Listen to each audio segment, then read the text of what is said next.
The world's a very changing place, and the onus is on us to make sure that we're preserving the planet as we move forward. We want to make sure that we're using our technologies to understand processes on the planet that are rapidly changing. HyspIRI is a proposed Earth orbiting mission which will look at different Earth ecosystems, including reefs and volcanoes. The first part is you build an instrument, you get it tested in the lab, make sure it all works, then you put it in an airplane, ultimately to prove out that this concept is worthy of being on a satellite mission. If we can get as close to space as possible, that's the best way to simulate a satellite and its data.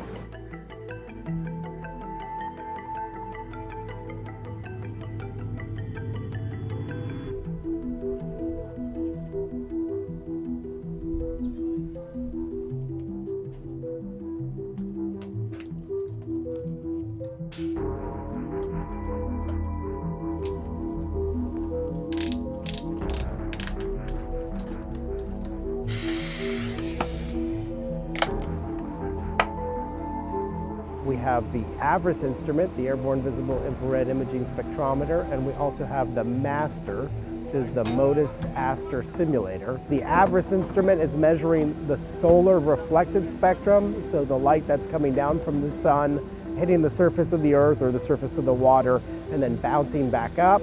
And then the MASTER instrument's actually measuring emitted heat or thermal infrared data. The two data sets together simulate the HyspIRI satellite payload.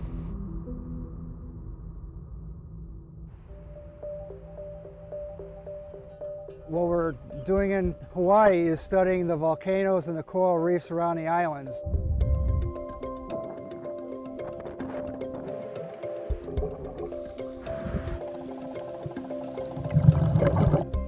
They say that all kids are interested in volcanoes and dinosaurs, so I guess in some respects I never really grew up. But what appeals to me about them now is it's one phenomenon that has an almost immediate impact on the people living nearby the volcanoes. It has an impact on the environment, both on a regional and global scale. The lessons we learn here with our aircraft mission, with our processing of the data, with our ground measurements will all be used to develop techniques so we'll be ready for the launch of the HyspIRI mission. And as soon as data hits the ground, we can then put it into the models and improve forecasts from day one, essentially. Coral reefs are important ecosystems. In terms of biodiversity, they represent the most biodiverse ecosystem within the ocean. By comparison, they are very similar to what we know about rainforests on land. In fact, many people refer to them as rainforests of the sea. We need to know how these important ecosystems respond to climate and population now, before it becomes too late. The ER2. It's able to fly at 65,000 feet. That's above 99% of the Earth's atmosphere. It can easily collect data that we think would be useful and built into a future satellite sensor.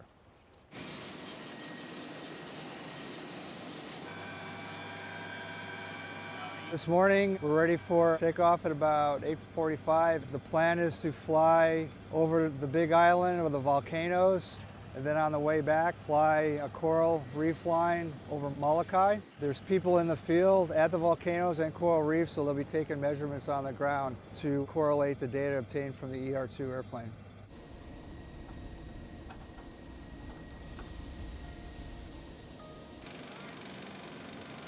Typical morning will start out prepping the aircraft, installing panels, setting fuel counters, installing the experimenter's instruments. We check out the autopilot, the radios, some of the warning systems in the airplane, navigation systems, and then we get it ready for the mobile pilot to show up.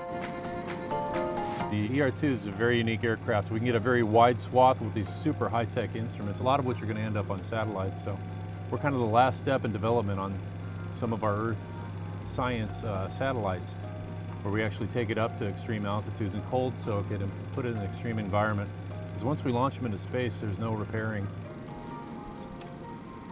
It might be kind of strange seeing another pilot set up the airplane for the pilot to actually fly them, but we fly so high that there are a lot of special considerations we have for flying. The hardest thing is we have to wear a spacesuit when you fly a full pressure suit. So Dean's in there starting to get dressed in his pressure suit right now. Once he's in that suit, he can't do a whole lot of moving because it gets too warm and the heat builds up. So yeah, his technician's getting him dressed. They'll drive him out here, they'll walk him up to the airplane, and he'll hop in This will all be set up basically for engine start and takeoff. When he taxis out, we follow right behind him, and he'll taxi onto the runway where he will prepare to launch. Then we get out of the aircraft, remove pogo locks, do final checks on the aircraft, remove our emergency start system pin, safety gear, clear the aircraft, and then as soon as he takes off, we'll follow behind in the truck to recover our pogos.